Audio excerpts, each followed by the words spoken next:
नमस्कार, मी रेश्मा मोरे. पुस्तक वाचणं हा नुसता छंद नाही, तर आपल्या जगण्याचा महत्वाचा भाग आहे. आपण नेहमीच वेगवेगळ्या लेखकांनी लिहिलेल्या विविध विषयांवरील पुस्तकांच्या शोधात असतो. सततच्या वाचनाने समृद्ध होत जातो. वाचनाची गोडी निर्माण करण्यासाठी साहित्य उत्सव प्रसारित करत आहे पुस्तकांविषयीची उत्सुकता वाढवणारं हे प्रसारण पुस्तक जत्रा, ज्यामध्ये पुस्तकांचं समीक्षण, परीक्षण आणि मूल्यमापन केलं जातं. तर ऐकूयात साहित्य उत्सवचं हे विशेष प्रसारण पुस्तक जत्रा.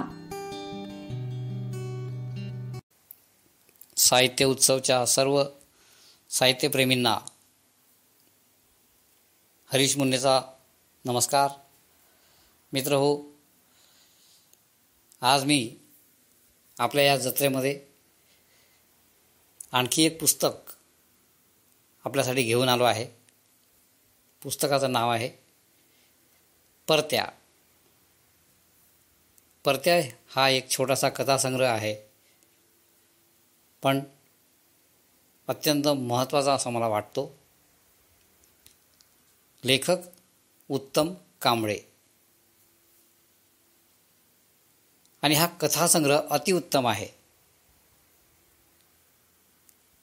उत्तमात सर्वोत्तम असा हा कथासंग्रह झोपलेल्या मनाला जागा करणारा असा हा संग्रह आहे. या कथासंग्रहाचं प्रकाशन मनोविकास प्रकाशन पुणे इथे झालेलं आहे. यामध्ये 10 कथा आहेत आणि ह्या 10ही कथा वेगवेगळ्या धाटणीच्या आहेत, परंतु विषय एकच, अन्याय. म्हणजे काळ बदललाच असं नाही, पण परिवर्तन नक्कीच झालेलं आहे. आंबेडकरांची चळवळ किंवा आंबेडकरी चळवळ सुरू व्हायच्या आधी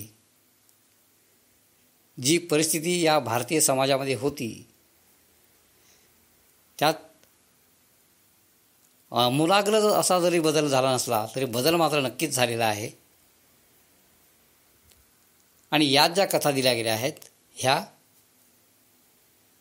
साधारण 30-40 वर्षांपूर्वीपर्यंतच्या कथा आहेत. आता बऱ्यापैकी परिवर्तन झालेलं आहे, पण मनातून जो सल सवर्ण आणि दलित यांच्यात आहे तो मात्र गेला असं वाटत नाही. आणि तीच खरी खंत आहे. ह्या कथासंग्रहाच्या माध्यमातून लेखकाने समाज प्रबोधन करता करता आपलाच समाज प्रसंगी आपल्याला कसा त्रासदायक ठरतो हेही इथे नमूद करण्याचा प्रयत्न केलेला आहे. या कथासंग्रहामध्ये ज्या कथा दिल्या आहेत त्या अतिशय उत्तम आणि वाचनीय आहेत, मनाला हेलावून टाकणाऱ्या आहेत. उदाहरण घ्यायचं झालं नवस्मशान. नवस्मशान ही पहिली कथा आहे. यामध्ये 15 वर्षाचा सिद्धार्थ, 9व्या वर्गात शिकणारा सिद्धार्थ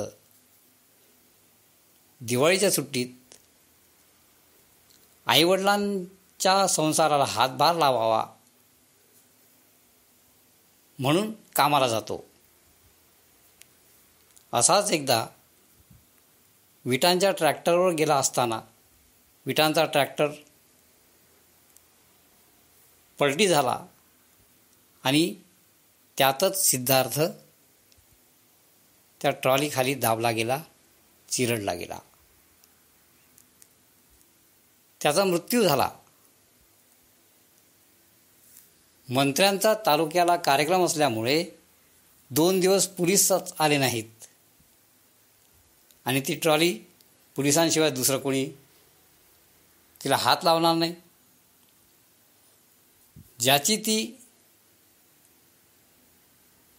गाडी होती किंवा तो ट्रॅक्टर होता त्याने इन्शुरन्स काढलं नाही.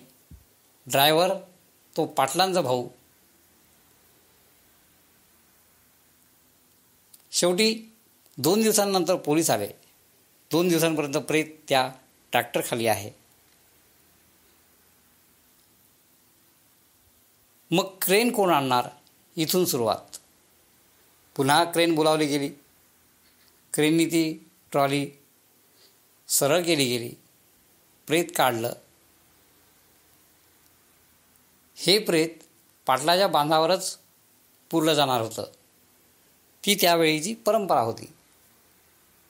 पण ते प्रेत पुरायला पाटलांनी सपशेल नकार दिला.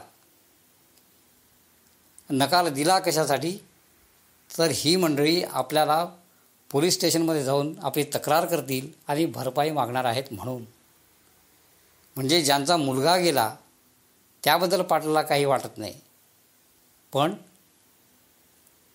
ही मंडळी काहीच करू शकत नाही. ही दलित लोक हे करणार तरी काय आपलं? अशा गुरमीत असणारा हा पाटील प्रेत जाळायला किंवा प्रेत पुरायला सुद्धा परवानगी देत नाही. अशी दयनीय अवस्था. शेवटी त्यांच्याचपैकी एक पाटला ठणकावून सांगतो की पाटील, यापुढे प्रेत तुमच्या बांधावर जाळले जाणार नाहीत.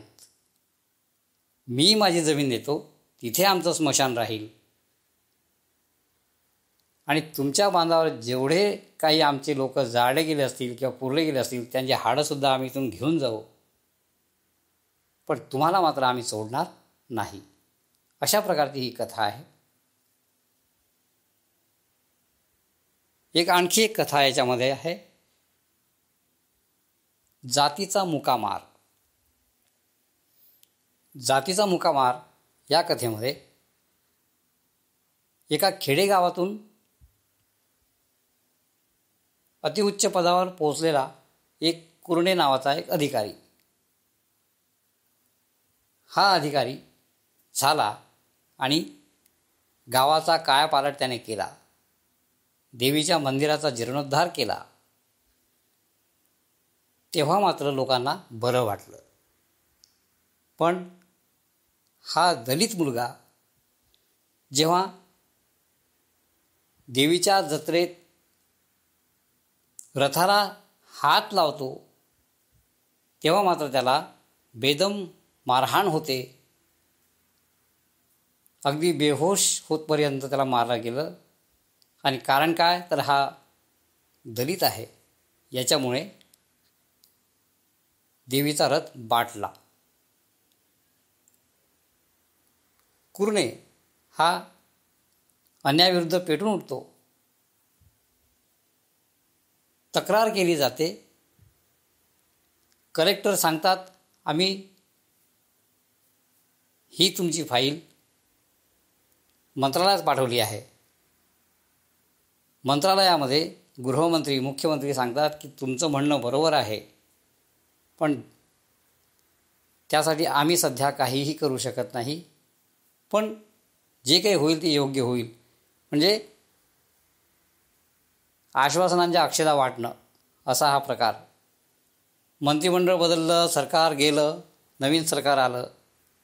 ज्यांनी अन्याय केला तोच गृहमंत्री होतो आणि तो या सनदी अधिकाऱ्याला आपल्या विभागाचा गृहसचिव म्हणून काम कर असे ऑफर देतो. तेव्हा हे कुरणे राजीनामा देऊन अन्याय झालेली ही फाईल जी मंत्रालयात कित्येक वर्ष पडून आहे, 20 वर्ष पडून आहे, ती पुन्हा उघडण्यासाठी सज्ज होतो. अशी ही कथा आहे. म्हणजे पहिल्या कथेमध्ये स्मशानसुद्धा माणसाला नशिबात असू नये. दुसऱ्या कथेमध्ये एक सनदी अधिकारी स्वतः एक IAS ऑफिसर आहे, त्याच्यावर झालेला अन्याय तो दूर करू शकत नाही, इतकी ही आपली सामाजिक परिस्थिती आहे. टेडी बेअरचे डोळे या कथेमध्ये एका अंध मुलीबद्दल खूप छान असं वर्णन यात आलेलं आहे. जखमा या कथेमध्ये हा लेखक जो आहे त्याचं एका ख्रिश्चन मुलीवर प्रेम आहे. नायक म्हणू आपण. त्या नायकाचं ख्रिश्चन मुलीवर प्रेम आहे आणि या प्रेमापोटी त्याचं आणि तिचं लग्न झालेलं आहे. पण तिचा ध्यास एकच, धर्मपरिवर्तन. तिचं प्रेम म्हणजे धर्मपरिवर्तन. तिचं म्हणणं असं आहे की तू प्रभू येशूला शरण जा. तो मात्र प्रभू येशूला शरण जाण्याऐवजी तो आंबेडकरवाद, मार्क्सवाद हा तिच्या मनात रुजवण्याचा प्रयत्न करतो. पण ते तिला आवडत नाही. ती त्यावर लक्ष देत नाही. शेवटी दोघांचा डायव्हर्स होतो. पण मनात साठवलेलं असलेलं प्रेम ते मात्र या नायकाला स्वस्थ बसू देत नाही. जेनी ही एक अशीच गरीब आहे. तिला एक डोळा नाही म्हणून तिचं लग्न होत नाही. शेवटी एका अपंग माणसाशी तिचं लग्न होतं. पण करणार काय, गरिबी आहे. 2 मुलं झाले, नवरा मरण पावला. तिच्याकडे होतं शेत, तेही विकलं गेलं. तिथे उगवणारा किरळ एकदा तिची बकरी खाते आणि तिथं तिचा अंत होतो. तिच्याकडे असणारा बकरी हा एकमेव आधार होता, तोही आता गेला. अशा प्रकारच्या कथा यात आहेत. संस्कार ही एक कथा आहे. ज्या कथेमध्ये नायक हा शिकायला शहरात आलेला आहे. त्याची ओळख एका ब्राह्मण मित्राशी होते. त्यांचं सौख्य होतं.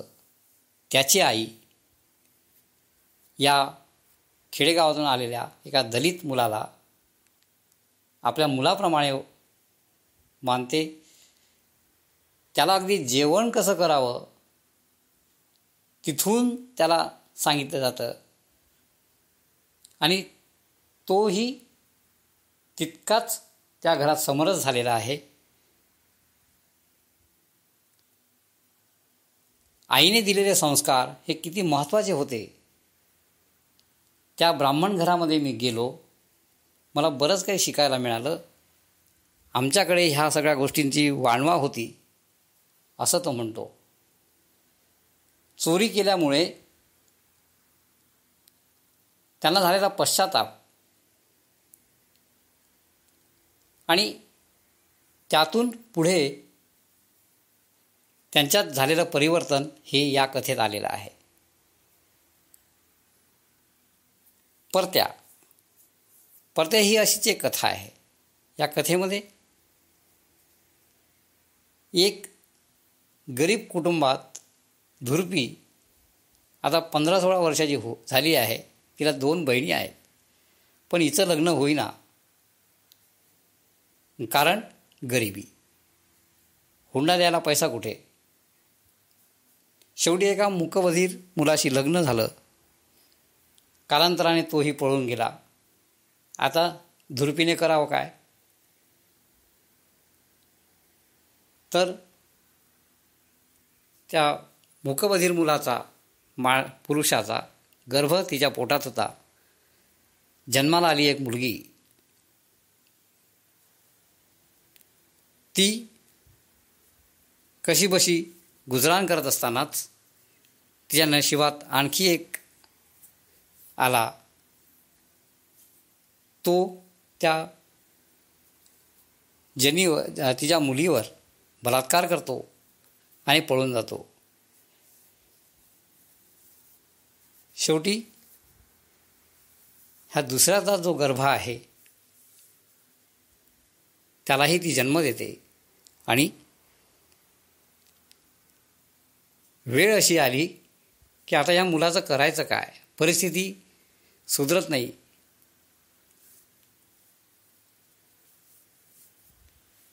शेवटी त्या मुलाला विकण्याचा प्रयत्न होतो.